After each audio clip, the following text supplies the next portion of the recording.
Welcome to Gay USA. I'm Andy Hum, and I'm as anxious as anyone else. You're not as anxious as I am. I'm Ann Northrup. I've been anxious for a year and a half, and it's only getting worse. And we just want to say that our next show, next week, is right after the election, and we have already assembled a panel of LGBT and AIDS activists to come together and talk about what this country is going to be like going forward after that. No matter... I think you should all do that after the election. Gather your friends around you for support. Yes, grief groups or planning groups, whatever applies. But we will start with political discussion. Yes, the fate of LGBT rights, not to put too fine a point on it, for a generation is on the line. In the presidential campaign, in the congressional races, and in the state and local races as well. And let's not be too parochial, because the fate of the world rests on this election in many ways, although I'm trying to convince myself that we can survive anything. We'll discuss that in a minute. Meanwhile, the Human Rights Campaign finally has ginned up a reason to withdraw its endorsement of Mark Kirk for U.S. Senate from Illinois and has endorsed Tammy Duckworth. High Court justices in Iowa who opened marriage to gay couples a couple of years ago face retention votes. We may have actually buried the lead, which is that the U.S. Supreme Court will decide a big transgender rights case. They have decided to take the Gavin Grimm case. It's a big, big case, and we will discuss it at length. The governor of Texas is still pushing to deny marital benefits to same-sex married couples. They're never giving up. Darun Ravi, whose convictions in the Tyler Clementi case were overturned, has pled guilty to a lesser charge of invasion of privacy. Mexico's Supreme Court says that discrimination against LGBT people is subject to strict scrutiny from their courts. That's a big decision. Turns out that the coming advance on same-sex marriage expected in Taiwan has a lot to do with the suicide of a gay man last month who lost his partner. And Loving, which is the new movie about the couple who won the right to interracial marriage in the United States in 1967. That new movie is coming out nationwide this week. We have a very interesting little featurette from the movie company to show you in entertainment news about that and linking it to marriage equality for same-sex couples. It's a very good movie. But we start in politics because we're as obsessed as everybody else, although I now find myself turning off a lot of political news. Me too, as well. I just can't. I can't stand the spokespeople. Right. I still want to hear news, right. Actual information, but when the spokespeople get on there, I just... Well, the guy want to scream. The guy on Meet the Press, Chuck Todd, he actually moved on to a discussion of the destruction of democracy in the country with a bunch of people. What's going on there? I mean, this is a subject, but this is what we're living through right now, and in some ways, both sides feel that way. Well, we are just days away from the election, and by the time some of you see this, it'll be just a couple of days, and some of you may have voted already. I would assume Many. that. But should we run down the implications are just vast, but just a last roundup of LGBT issues in the campaign. Well, I mean, you know, we are making progress. The Ku Klux Klan did endorse Donald Trump, despite the fact that he has a Jewish daughter. So, you know, that shows that things are changing. That's not even funny. It's outrageous. Yeah. But it's, well, I mean, if you want to be the Trump campaign and say, you know, how dare you even bring this up, the KKK is supporting Donald Trump, and he does, and you know, that shows you who is supporting him. Look, a lot of people are supporting Trump, and a lot of people are supporting Clinton, and I think to think that just because the KKK is supporting Trump, that's going to make everybody say, oh, well, then obviously. I think all these far-right groups that ought to give people pause, because when he wins, they are more empowered. And if you don't think they're more empowered right now on the streets, beating people up and taking it out on people, I mean, I do feel very passionately about this. I agree with that. I agree with that. That's what's going on in this country. We are empowering a fascist movement. Under the guise of challenging a stagnant system. Well, I mean, I would love to, and look, I can't say I've had any arguments with Trump supporters because I don't want to talk to them. Useless. It's useless. But you want to shake people and say, think about what all this is going to do entirely. And that's why I bring up things like the KKK and alt-right and all those things. They dismiss those arguments, and they are focused on the sins of Hillary Clinton. And the problem is we are in a tremendously polarized and divided moment in our history, and it is impossible to reason with either side. It is, everybody's stuck in their visions of what's going on, and their visions are anti the other side. Well, I mean, one of the biggest things that's going to come out of this election is the future of the Supreme Court, and we certainly have to emphasize that to LGBT people, because we have won many of the rights that we have right now because of the Supreme Court. We were not able to get them through the Congress. We got marriage through the Supreme Court. We're going to talk about this big case that's before the Supreme Court now on transgender rights that also affects all LGBT rights.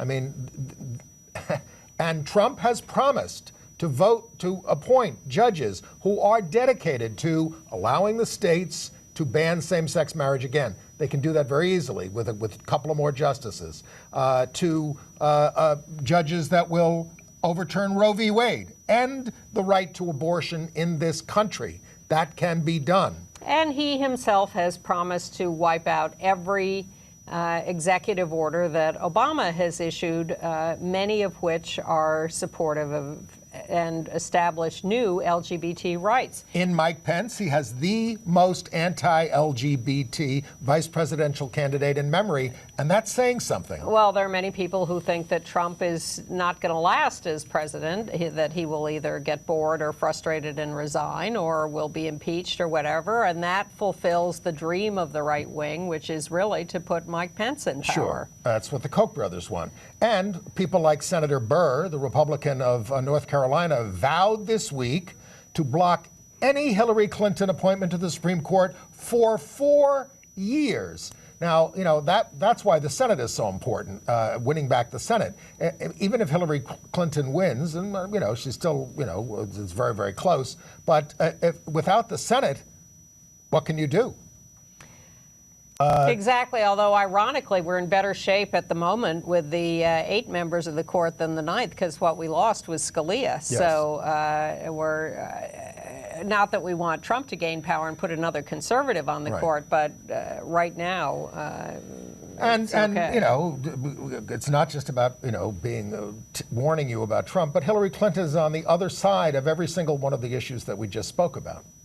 Well, I'm struck by the fact that with all this vitriol and all this hatred and whatever, with both sides being willing to ignore the sins of their very flawed candidates, it ends up being an election about issues, because people are saying, I don't care about all of Trump's personal monster qualities or Hillary's bad judgment about emails or whatever, because what I want is to elect someone who's going to do what I need them to do. Well, let's talk about LGBT voters. A Gallup poll released last week says that 12% of LGBT adults view Donald Trump favorably, and 55% have a positive view of Clinton.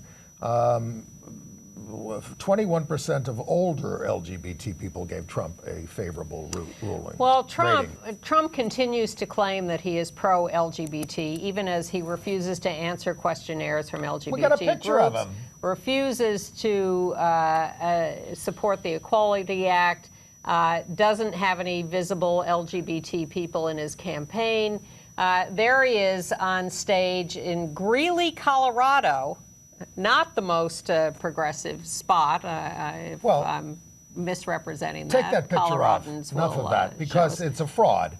It is a fraud. It's a setup. He is on the record on every LGBT issue against us, and because he says it once in a while. He said, excuse me, but he is going to protect us from ISIS.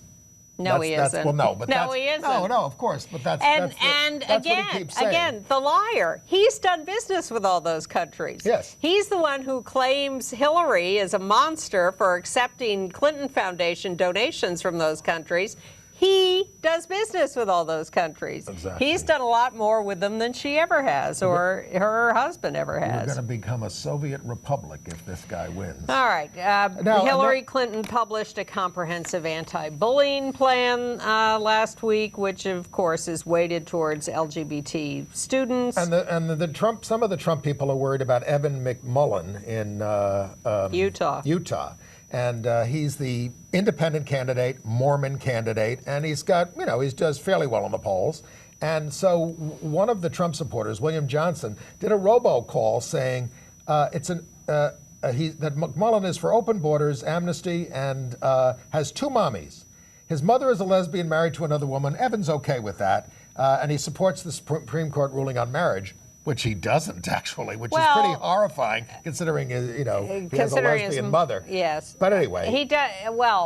He's one of those who regards it as settled law personally, and this is bad, I agree. Yes. Personally, he believes marriage should be between a man and a woman. And he says he says he has a wonderful mother. And the robocaller says... I wish everyone could have a mother like my mother, he said. The robocaller says, and Evan is over 40 years old and unmarried. I think he's a closet homosexual. One can only hope. I don't think that's going to play in Utah. No. Right. But the other closeted homosexual who's of interest, the real closeted homosexual, is Senator Mark Kirk of Illinois, Republican, who has been endorsed by the Human Rights Campaign, much to the chagrin and fury of most of the LGBT population. Because he said he would support the Equality Act. But he's a Republican. But the problem is, again, if this Republican Party, the way they're constituted now, maintain a majority, nothing LGBT is going to get through the Congress. So his opponent for Senate from Illinois is Tammy Duckworth, a currently serving member of Congress, Democrat, very progressive, Iraq War veteran, lost both her legs in the war hero, elected to Congress, now running against him. Everyone's appalled that HRC would endorse him over her. She's a total LGBT rights supporter. So they're having a debate in Illinois, and she's talking about her family. She is the daughter of a Thai mother and a U.S. soldier father. Her father's family goes back many hundreds of years in the United States. And she says, my family has fought for this country going back to the Revolution. So Mark Kirk, who's, I don't pay much attention to him, I haven't heard him speak that much. He's a complete jerk. He says, oh, so your parents came over from Taiwan and went to work for Thailand, and started to work for George Washington. Wow. And he gave a weak apology, because HRC did not disendorse him immediately. Well, it took him a day. It took him a day or two. Yeah. And they've dumped him. So Tammy Duckworth in Illinois, who is expected, who's got a strong candidacy out there. Yeah. In Waterloo, and I just want to show a couple And the of gun things. groups went against Mark Kirk as well as a result. He's in trouble. And because Illinois is very democratic. The anti-gun groups, is what I mean. Here's my favorite campaign artifact, a postcard I received in the mail this week from a real estate team, which I think we have a picture of it. It says, moving to Canada, let us sell your apartment. I thought that was pretty clever. And I also want to point out the current issue of New York Magazine, which has a loser over Trump's face on the cover, but it's full of very interesting articles that analyze the future of the Republican Party and our democracy, and I highly recommend you get a copy of that. We're completely nonpartisan here. We're just trying to give you information on the candidates. Oh, God. All right. In Iowa, now this happened before. The Iowa Supreme Court long ago ruled on same-sex marriage and gave us marriage rights there before the U.S. Supreme Court did. And so I believe it's three more of them, who helped legalize it, are on the ballot for retention votes on November 8th. Now, some of them say, look, we're not campaigning. This is we're a non-political office. Yeah. And if you don't like us for this, because they got rid of some judges who did this before, but they are up, so. And some survived. Yes. Also, we want to do the other. Also in Iowa, yes. In Waterloo, Iowa, there is a gay man who is a candidate for the Board of Supervisors in Black Hawk County. Chris Schwartz. He has been attacked by some local gay basher. His home has been vandalized, and his campaign signs have. We have a picture of him with one of his campaign signs that's been vandalized. Yes. There it is. There's him. There's his sign that has the lovely fag painted on it, spray painted on it. And the front door of his home has a quotation of a biblical verse from Leviticus that is an anti-homosexuality quote. So this is what's happening. Well, this is the kind of it's attack not just an that's anti-gay happening. quote. That quote from Leviticus says that we should put to death. That's what it says in the Holy Bible. So that's what this campaign is bringing Well, out. the Christian group says we didn't do it, but we'll help pay for the repairs. We think he did it, actually, and we think it's a hoax. That's what they're saying. Yes. That's not what we're Oh, saying. no, that's what they're saying. It's not No. who think that. No. And, of course, a lot of, claims from the Trump campaign about election rigging, but it is, in fact, Republicans who are purging African Americans from voter rolls in North Carolina and Florida. All over the place. Yeah, Voter so- suppression has been the strategy Yeah. because the country has changed. Yeah, but I actually liked Frank Bruni's column in the New York Times today, Wednesday, that talks about the deep misogyny that Hillary is facing in this race, and all the men around her, both on her side and against her, who have been obstacles in her way. And it's a very insightful column, and I think is the crux of a lot of, if she does come through this and win, it will be an unbelievable triumph against incredible opposition. They really have thrown everything at her. But no matter who wins, it's a great victory for the elderly. One is 69, the other one's 70. And I want to address something I said last week, because I was called on it by a viewer who said I was too nasty to the Libertarians and the Green Party in saying that they hadn't spoken up enough about LGBT rights in this election. In fact, the Green Party has a very long and honorable record of supporting LGBT rights, and I expect to vote for a Green Party candidate for the Senate in New York State. Just to remind Chuck Schumer, he doesn't get every vote automatically. Well, Chuck Schumer is our senator, and by the way, if the Democrats win the Senate, he will be the next majority leader, Nonetheless, succeeding Harry Reid. Nonetheless, I will vote We've for fought with him quite a bit over the years. Oh, my Because he God. was very slow to support same-sex marriage, like some Very- other Democrats I might name. But weren't on the Very- eve of the election. very late on that. But the Greens do have a long history on that. And I think Jill Stein, first of all, has gotten virtually no airtime in this campaign. And I haven't heard her talk about it, but I haven't heard everything she said. And she hasn't had an opportunity to say a lot.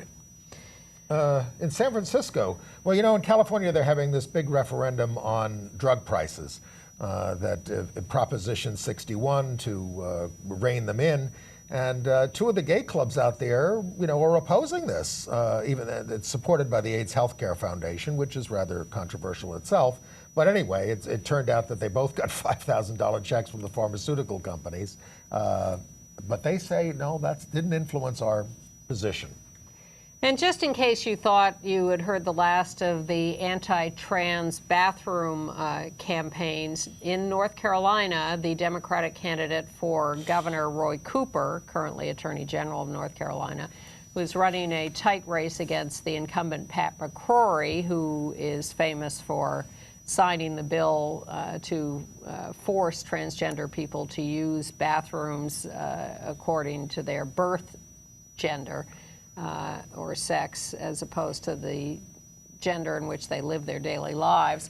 The right wing has resurrected the bathroom commercial that they ran in Houston to defeat the non-discrimination ordinance there. They have a North Carolina version of it, but it's the exact same commercial with just a different voiceover that condemns Roy Cooper instead of the Houston mayor or whoever. Should we run it for people? Well, it's grim. It's hard to look at this, but just so you know the kind of campaigning that is going on around the country. Roy Cooper's bathroom plan. What does it mean to you? Any man at any time could enter a woman's bathroom simply by claiming to be a woman that day. No one is exempt. Even registered sex offenders could follow women or young girls into the bathroom or locker room, and no one could stop them. Protect women's privacy. Prevent danger. Say no to Roy Cooper and his bathroom plan. It goes too far. I think that's one of the most disgusting things horrible. I've ever seen. It's horrible, horrible. Yeah. It's all about protecting little children. Hillary's running that 1964 ad, Goldwater ad now, again, of the kid picking off the daisy and the nuclear bomb going off in the background. There you are. But where do we turn to for sanity? Secret deodorant. Yes. They have an ongoing campaign about stressful situations, and you need secret deodorant to keep you fresh and as a daisy. Yeah. I've turned to alcohol, actually. Anyway, Secret Deodorant has its own transgender bathroom commercial about a trans woman in a bathroom stall, scared to come out when other women enter the bathroom. So here, this is a commercial for Secret Deodorant. Terrific. Shocker. You know that I waited for 2 weeks and I didn't get tickets? 2 weeks? Yeah, every day. You know, I saw it and I didn't really love it as much as the rest of the world. Really? Yeah, I feel like I'll probably wait for the movie to come out. They're gonna make a movie soon.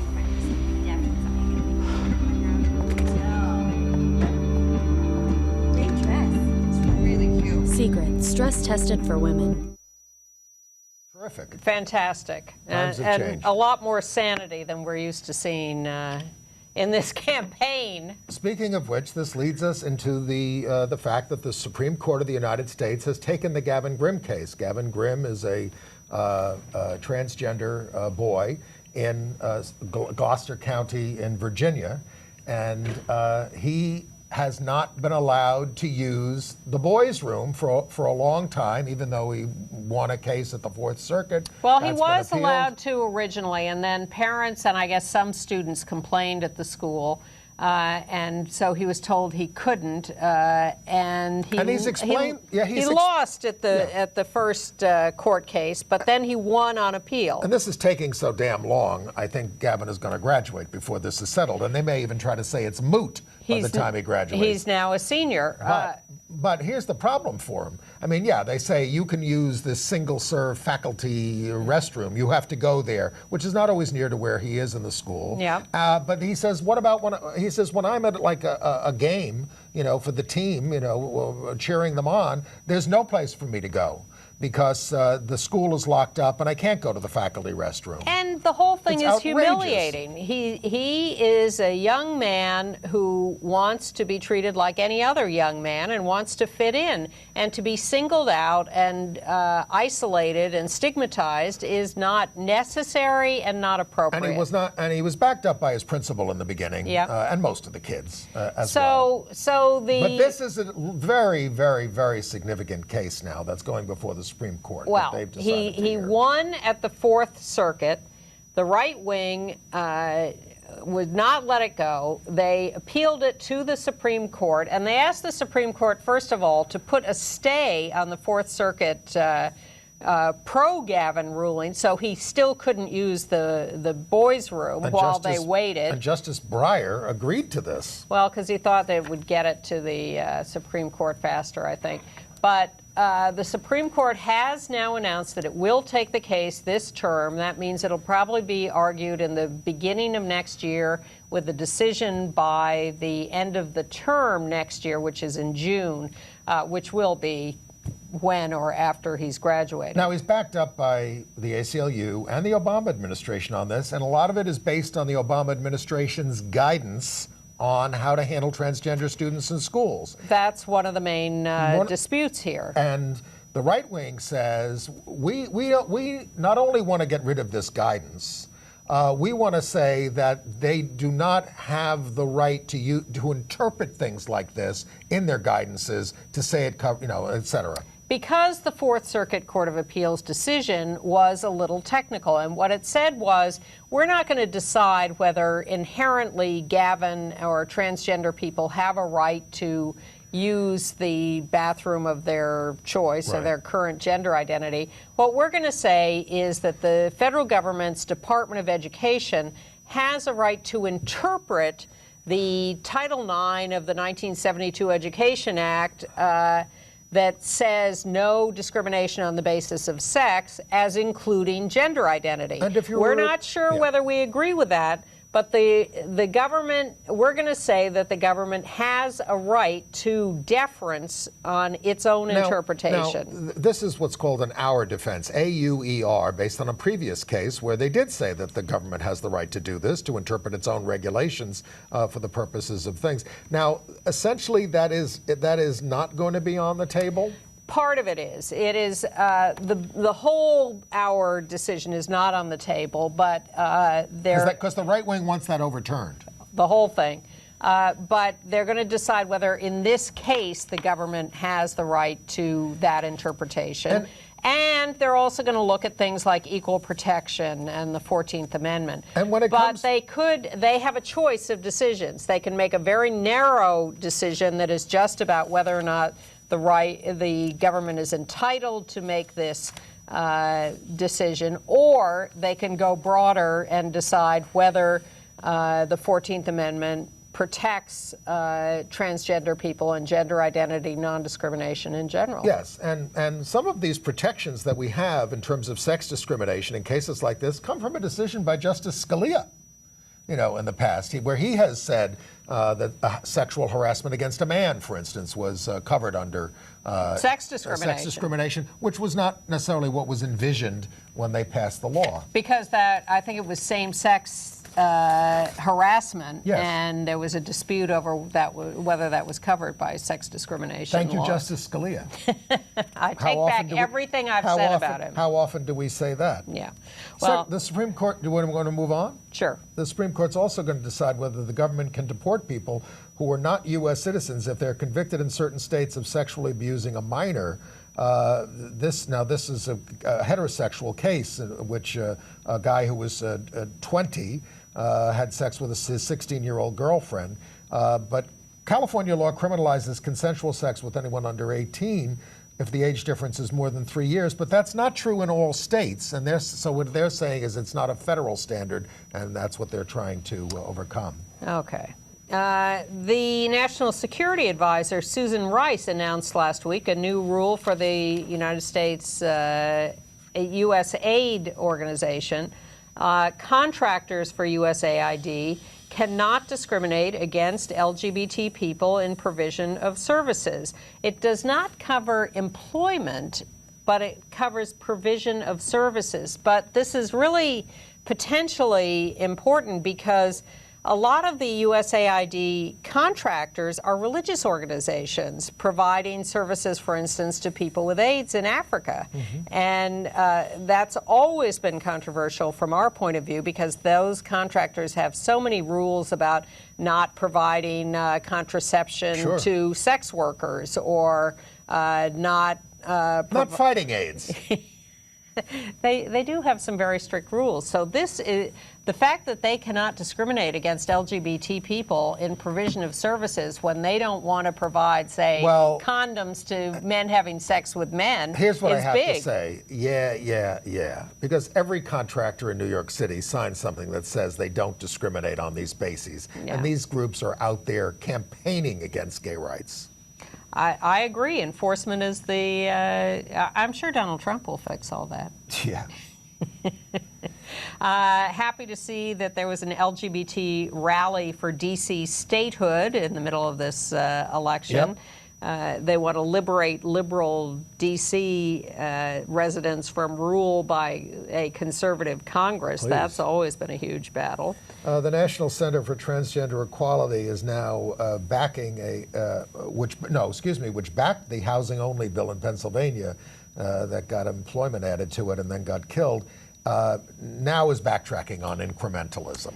We talked to you a lot about this last week, that there was a big fight nationally over LGBT groups and and funders over whether to support laws that were regarded as incrementalism, not fully comprehensive on non-discrimination. Right. And that Mostly by blew excluding up. public accommodations. But it really has rallied the movement to say, no, we're not going to go that route and for a variety of reasons. Organizations that were accused of settling for less, the National Center for Transgender Equality and Freedom for All Americans, both came out with statements saying, look, we want comprehensive protections. We just don't, there are sometimes specific cases where we have to settle for less at this point, but we certainly are pushing for comprehensive protections always. It's still a question. Stop the presses. A study from the Greater Good Science Center shows that when you have LGBTQ support groups in schools, gay straight alliances, kids are less likely to experience bullying in general there. How about that? So start one and stop the bullying. And the World Bank has appointed someone named Clifton Cortez as its advisor on sexual orientation and gender identity. To fight poverty, we need to fight homophobia and transphobia, says the president of the World Bank. Okay. An appropriate analysis. Speaking of bullying, Darun Ravi was convicted a couple of years ago at this point of harassing and abusing Tyler Clementi and leading to his suicide, even though he wasn't specifically tried on that. Well, all of his convictions were overturned.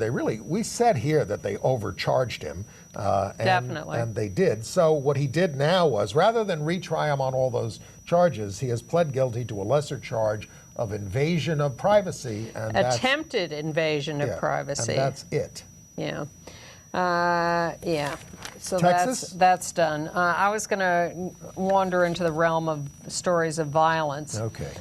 Well, speaking of violence, we have a couple of stories out of Orlando, one of which is how the officers in that case are dealing with the trauma that they experience and have indicated post-traumatic this. stress. Oh, I mean, I was so appalled to read that one of the officers had to start a GoFundMe campaign to pay for his therapy. Could not get I mean, can you funded, believe this? Could not get funded by the multi-million-dollar funds that have been set up for victims of the massacre. How about just getting funded through his health services from his union, job? Yeah. Exactly.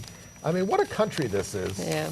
And we all need a lot of mental health help now. But I was happy to see a tribute by the Orlando Magic basketball team at the opening of the NBA season. We have a picture of this. They were saluting the victims of the Pulse massacre by wearing T-shirts. We got that picture somewhere? Maybe not. They raised a banner in the arena. There they are. Orlando United T-shirts by the Orlando Magic players. They raised a banner in the arena with the names of the victims. They played a song about it. They wore the T-shirts. Very nice. Some of the tapes of Omar Mateen, the perpetrator in this case, have been released. Yes. And some of the families want to hear that. They hear this stuff. They might want to hear the last words of their loved ones. But other families are saying, please don't release these things publicly. We don't want out in the public our loved ones screaming for their lives and all that kind of stuff just be part of the news. I sympathize with that.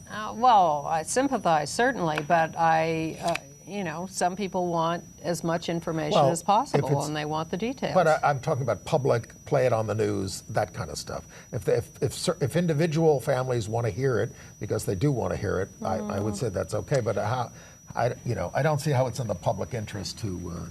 Well, here's something I think we can agree on. In Chicago, an outside company produces a thing called The Room Haunted House for Halloween. Yeah. And yes, it is one of these things, one of these Christian operations that has all these horrible warnings, like a room that has people dying of AIDS. Yeah. If you have sex, you will die of AIDS. And if live you in are, hell forever. If you are homosexual, you will die. And it's all these things. So where had they scheduled this? Fernwood Elementary School. Well, they canceled it, didn't they? They finally did. It also included a room about the Pulse Massacre. Yes. And abortion, of course. Fernwood Elementary School. Was this something God was celebrating? The Pulse Massacre? Is that their? According to them. Is that their notion? I Because think it was so. killing homosexuals. Yeah. Oh my God. In Boise, Idaho, an 18-year-old trans boy, Simon Bush, has been found dead under suspicious circumstances. In Richmond, Virginia, a lesbian, Ava Tucker, was murdered by her ex-girlfriend, Sheena Wilson, who stabbed her to death. Right. And in New York City, a couple of not quite as severe incidents. 2 women were attacked as lesbians after rejecting the advances of 2 men in Times Square on Halloween. The men were arrested. This was a pretty severe attack. And 2 men were attacked and gay bashed and assaulted. One of them ended up in the hospital by a group at 8th Avenue and 14th Street, again on Halloween. Well, we're going to know more about what's going on with LGBT people in New York because they passed the Data Equity Act, which requires the collection of data on LGBT people from all these social service agencies and the Department of Education, but only if you're 14 years or older. They're going to be asking about your sexual orientation and gender identity. Heaven forbid they should ask you younger. When you're kids. That's, yes, I agree, but they're making progress on this. And they all said, and it's also going to collect a lot of ethnic data that we didn't have before. And the Navy has named a research ship for Sally Ride. Thank you very much, dedicated in San Diego. Are we going to talk about Governor Abbott? Oh, you'll have to talk about it. All right. Well, I tend to dismiss these stories. The governor, but I mean, it just shows you the extremeness that they, as you say, they don't give up. Governor Greg Abbott, the Republican governor of Texas, is urging the courts to revive a lawsuit that seeks to abolish employee benefits that the city of Houston provides to same-sex married couples. He's saying we don't have to provide these kinds of benefits. They can get married, but we don't have to give them benefits. We still have that prerogative. It's outrageous. The Texas Supreme Court already rejected the Houston case 8-1 and let stand a lower court ruling, but he will not give up on it. Well, because he thinks that will appeal to his constituents, and that's how he furthers his own career. I don't think it's even about us. It's about them and their careers and what they think will get them somewhere. I hope they will be consigned to the dustbin of history. Perhaps we could put them in a haunted house. International room. news. Yes. Well, couple of things out of Mexico. Big decision that gives us strict scrutiny. The Supreme Court giving us, we don't even have strict scrutiny in the United States, but this says when a case against about discriminating against LGBT people comes up, the court has to give it, the courts all throughout Mexico have to give it strict scrutiny, which is terrific. What that means is that anything that discriminates against LGBT people, any proposed law, any actions by the government or any entity, require strict scrutiny. That you can't, in a neutral way, assume that a discriminatory law or action might be okay. It has to pass much higher muster. On the other hand, speaking of discrimination there, an anti-gay citizens initiative to essentially ban same-sex marriage, gay adoption, abortion, all these kinds of teaching gender ideology in schools. Whatever that may be. Well, the Pope talks about it a lot, more about him later. But that has gotten enough signatures that it has to be considered by the Mexican Federal Chamber of Deputies. Now, I don't know what the procedure is from there. Yeah, it needs review before it can go to a citizen's vote, but we don't know whether that's an automatic rubber stamp or whether they can actually stop it. Meanwhile, in Australia, you remember in the ongoing fights for many years in Massachusetts here, there was a group called Mass Resistance that is a right-wing group that has fought our rights and claimed all sorts of things like inappropriate teaching in school about same-sex marriage and stuff, and brought many lawsuits and tried to stand up for parents who didn't want it taught in schools. They're a relentless right-wing group. Well, now they're active in Australia. And they have been distributing pamphlets on the consequences of legalizing same-sex marriage, more HIV and domestic violence, education. Through same-sex marriage? Yes. And education on same-sex families equals, and transgender people will be forced on people in schools. They go wherever the action is. There's a lot of hate in the world, including from the Pope. He announced this week on the plane, he was giving a press conference, they asked him about, are there ever going to be women priests? And he said, Saint Pope John Paul II, say that three times fast, recently canonized, had the last word on that, and it stands never.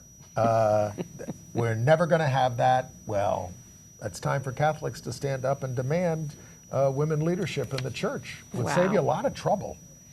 In Taiwan, which does look like it could legalize same-sex marriage next year, probably, the story is becoming known of how this is taking a leap forward. There was an older male couple. They'd been together for 35 years, one Taiwanese and one French. The Taiwanese man died of cancer.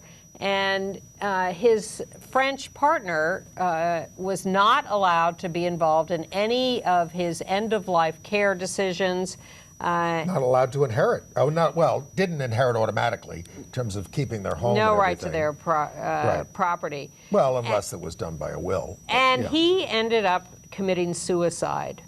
There has been an enormous outpouring of sympathy and support around this horrible tragedy, and that has made the issue of same-sex marriage much more visible and visceral to people, and that is a lot of what propelled the local politicians to go ahead and propose same-sex marriage in the parliament. 80,000 people showed up for LGBT pride events this last weekend, which is the biggest crowd ever. The president has reiterated her support for same-sex marriage. Yes. But a right-wing Christian group also showed up to protest. Yes. Okay. All right. All right, where are we here on English awards news? Yes, in the United Kingdom, our friend Peter Tatchell received the Gandhi Foundation International Peace Award at a ceremony in the Houses of Parliament. There's Peter there on the left. And honoring 50 years of human rights advocacy on his part. And it was presented in the House of Lords, actually. And he dedicated it to the heroic people of West Papua. He always finds a way to bring in a cause and bring the people in so that it's not just about what happened in the past, it's about what needs to happen in the future. He is relentless and shameless in the best way. Yes, we love him. He never gives up. Many, well, this was an award for 50 years of work on human rights. And Jen Yochney, who is a non-binary, bisexual, transgender activist, Got a picture of Jen. was honored on the Queen's Birthday Honors List for services to the bisexual community. The first bisexual person honored on the Queen's Birthday Honors List. Do we have that picture of Jen? Who is quite, there's there we go. Jen. So that is how Jen showed up at Buckingham Palace to be honored as one of the honorees on the Queen's Birthday Honors List. Congratulations to you, Jen. In Canada, a gay couple has set up the first LGBT adoption agency there. These guys opened up something called Up5/14, a service that finds LGBT foster children homes. And they wanted to start it after their own battle with the system, so they're doing it. Interesting. Also in Canada, 2 civil suits have been filed to compensate the estimated 800 to 1,200 LGBT people who have been thrown out of jobs in the government or thrown out of the military over the years. Yes. We keep hearing these new pushes for exoneration of people who've been convicted. Yep. And this is for actual compensation with payments in civil suits. And in Tanzania, they have suspended HIV prevention programs for men who have sex with men. Earlier this year, the country threatened to ban any groups that promote LGBTQ people. Same-sex sexual activity is illegal in Tanzania and punishable by up to 30 years in prison. So you're likely to have an HIV epidemic for a long time there if you keep this up. All right. Entertainment news. Yeah. All right. Why don't you start with your play review? Well, I saw a play by Samuel D. Hunter, an out gay playwright, called The Harvest. It's his new one, and once again, he's back in Idaho, and this time in a crummy church basement. That's where you are for the whole time. And these are young people about to go off on a mission. They're in this Pentecostal church. They start off speaking in tongues. I'm not giving too much away. And they're going to go off to the Middle East and save the world for Christ. And, it stars Gideon Glick, who's out, and Peter Mark Kendall, who may have more going on with each other than just being friends. It's a little subtle, but there it is. And but the thing is, these are young people who want to believe in a world where it is hard to believe in some of the stuff that they believe in. I think it would have been strengthened, actually, if I believed that they believed. I mean, because it really shows them expressing a lot of doubts. But it's, Samuel D. Hunter is a very sensitive playwright. There it is at Lincoln Center's Little Theater. Opening more widely this weekend is, a little more widely, is the movie Loving. Yes. It's opening actually this weekend in New York and LA, and then will roll out around the country over the next few weeks. This is the story of Mildred and Richard Loving. That was their name. Interracial couple in Virginia in the 1960s. 50s, starts in the 50s. 50s, ends up in the 60s. They fell in love, and this is really just the story of their relationship. You were not allowed to get married if you were two people of a different race in many, many states in the United States, up until the Supreme Court decision. They were in rural Virginia, but they loved each other. They wanted to get married. They went to D.C. to get married where they could legally marry, but they went back to Virginia and got prosecuted for it. Arrested. In the middle of the night. And it went through many iterations, and they wound up in front of the Supreme Court, and that's the Loving versus Virginia decision, which established the fundamental right to marry in this country. Understand that. Not just interracial marriage, but marriage is a fundamental right. It meant even things like prisoners could get married even when they were in prison.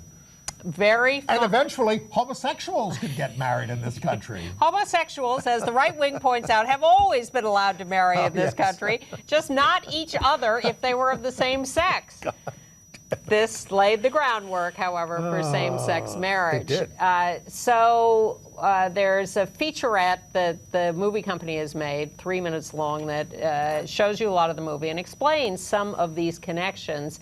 And we really liked the movie. Very much. And wanted to show you this featurette. What you think? Like it? I'm gonna build you a house right here. Our house. Would you marry me? Richard and Mildred Loving were two people that loved each other, and they didn't understand why the rest of the world couldn't see it. I want to take Mildred up to D.C. to get married. Are you sure about that? He was white and she was black, and our government told them that they could not love each other. Richard and Mildred basically fell into a hot situation because they happened to just have a pure love for each other. Can you imagine that? They came up against many obstacles. I now pronounce you husband and wife. In here? Richard! What you doing in bed with that woman? I'm his wife. That's no good here. Sheriff Brooks represents what people thought. That was the law and the status quo. Richard Perry Loving, being a white person, and the Mildred Jeter, being a colored person, did unlawfully cohabitate as man and wife. Bridget? That ain't right! Mildred was kept in jail over 3 days over a weekend when she was super pregnant. Both the accused leave Caroline County in the state of Virginia at once. When they were forced to move to D.C., I think that was a very painful shift in her life. Hello, Mrs. Loving. My name is Bernard Cohen, the American Civil Liberties Union. Now they were fighting for ending the idea of being able to ban interracial marriage. I believe this is a court battle that could go all the way to the Supreme Court. There's no guarantee we can get them out if they get arrested again. They risk the lives of their children, their family, themselves. Or move them back to the country. I don't care what they do to us. They open the doors for so many other people to love who they love. It wasn't about a civil rights movement. It was about just two people loving each other and willing to do whatever it takes to be together. I can take care of you. I know that. I love this story. It's certainly become far more known in the past few years in the more recent Supreme Court case around marriage equality. Any time that we can be reminded of the elegance and the simple beauty of love, it's a thing. You realize this case could alter the Constitution of the United States. You think you'll lose? We may lose the small battles, but win the big war. Is there anything you'd like me to say to the Supreme Court Justices of the United States? Yeah. Tell the judge I love my wife.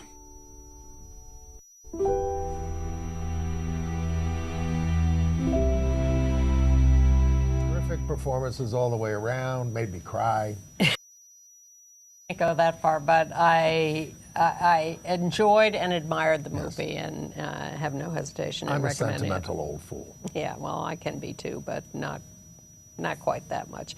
I also want to recommend. We talked a lot about New Fest, the LGBT festival that ran here last week. There's another film festival coming up in New York next week, Doc NYC, the documentary festival that has, 110 documentaries, 102 shorts, guest speakers, panels, but they have a dozen films of LGBT content, including one I watched about a lesbian with borderline personality disorder called Borderline, and she's quite fascinating. And this is not, first of all, people don't usually let you into their lives like that. But it was a very compelling film, and there are a lot of other. The Mapplethorpe film from HBO is in the festival. Film about the pianist Fred Hirsch. There's a film about a transgender firefighter in New York City. Send me the link. And I'll send it to our viewers. Okay. If you get on our email list, just go to www.gayusatv.org, sign up for our email list, and you will get links to all the stuff. And I want you to do that, but meanwhile, it's docnyc.net, docnyc.net, where you'll find the full schedule for this. This is running November 10th through 17th. So that is recommended. I also, you probably don't remember the movie The Watermelon Woman. Cheryl Dunye, 20 years ago. I don't think I saw it, but I remember it. Well, one of the great movies in New Fest was this movie Suicide Kale, which is two lesbian couples having dinner together, and it's a comedy, and there are a lot of surprises, and it's really very amusing, and it reminded me of the sort of mid-90s new wave lesbian films, Go Fish in particular, and The Watermelon Woman, which has now, in a restored print, it's being reissued, and it is running starting next week, November 10th, at the Metrograph Theater in New York on the Lower East Side, which is a new theater that's, I've been there once for a screening. It's really comfortable and jazzy and has lots of interesting programs. The Okay. Metrograph Theater. Okay. Keep your mind on it. So the Watermelon Women. Metrograph. So many cameos in this movie. Camille Paglia, Sarah Schulman, Gwyn Turner, who was a major maker of Go Fish, plays one of the main roles. This is from how many years ago? 96. Toshi Reagan's in it. Cheryl Clark. It was wild to see it again. Now, a couple of Australia stories. First of all, our dream has come true. You know the Bachelor show that ABC does. They have one guy, they have 25 women vying for his affections. Well, on an Australian version of the Bachelor, 2 of the women fell in love with each other. Was it a setup? I don't think so. Megan and Tiffany, and they are cute. Let's show a picture of Megan and Tiffany. Oh, well. Wow. My yeah. goodness. It is Australia, isn't it? It is Australia, and they were 2 contestants on The Bachelor, but they ended up not caring about The Bachelor. They are together. Very sweet. I have nothing to show the guys out there. Well, I have something to tell them about, which is on Australian TV, they made a series called Deepwater. I think we've talked about this. This is about the supposed suicides of gay men that ended up being murders. Well, this is going to show up November 7th on the Acorn TV streaming service. I was with friends the other day who said, you really ought to be watching Acorn. It's got a lot of British shows. And do you have a smart TV? I do not, so I'm not watching it. But if you do, Acorn TV is streaming Deepwater. Some viewer told me that this BBC thing, The Class, which is a spinoff of Doctor Who, was going to be on BBC America, but apparently not yet. So. Sorry, Americans. But also on Acorn TV at Thanksgiving is A Place to Call Home, which is supposedly an Australian kind of Downton Abbey with many gay characters. Where are we going to call home after this election? I don't know. But one more. Fire Song, available streaming or on DVD November 8th. It's a North Ontario, Canada Aboriginal community with young gay men and a murder mystery and a suicide and family issues. You know, we're running out of time. Don't you Song. think we should tell people to vote? Vote, vote, vote. Please vote. I'm begging you. Vote. Please. Vote. Don't think it doesn't count. It does count. Doesn't matter where you live. Vote, vote, vote. Yes, because if nothing else, the size of the vote, the mandate of the vote is important. It's what conveys power. And Bill wants us to vote, right, Bill? Absolutely. Yes. Okay, thank you, Bill.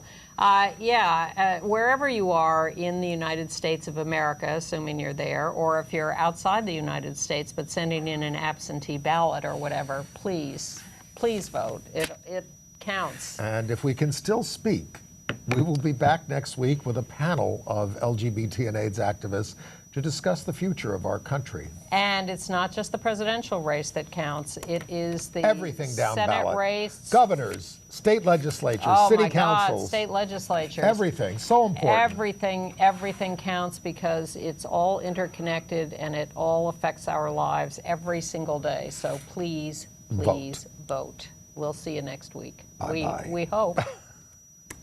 If we're allowed to still do this. No.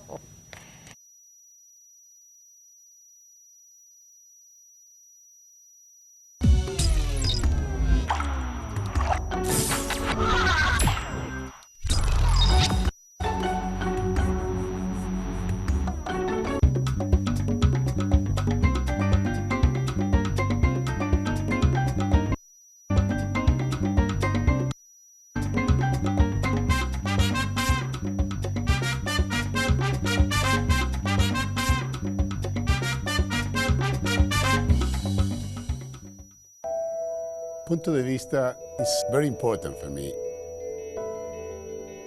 To communicate, to empower, to get knowledge. Practicing independent journalism. Communicating without corporate or political control. Llame y dialogue con el anfitrión Carlos Cabrera sobre los acontecimientos actuales que dan forma a la ciudad de Nueva York. Punto de vista. En vivo los jueves a las 8 p.m. en MNN1. MNN, estación de cable de acceso público de Manhattan. Manhattan Neighborhood Network is awesome. MNN has a wonderful warm atmosphere. The MNN instructors that I had were extremely patient. Clear and concise instructions. And I learned a whole bunch of stuff that I had never known about TV production. So I learned all this stuff 20 years ago, and now I'm learning it with new equipment. Find out how you can get involved. Visit mnn.org/education.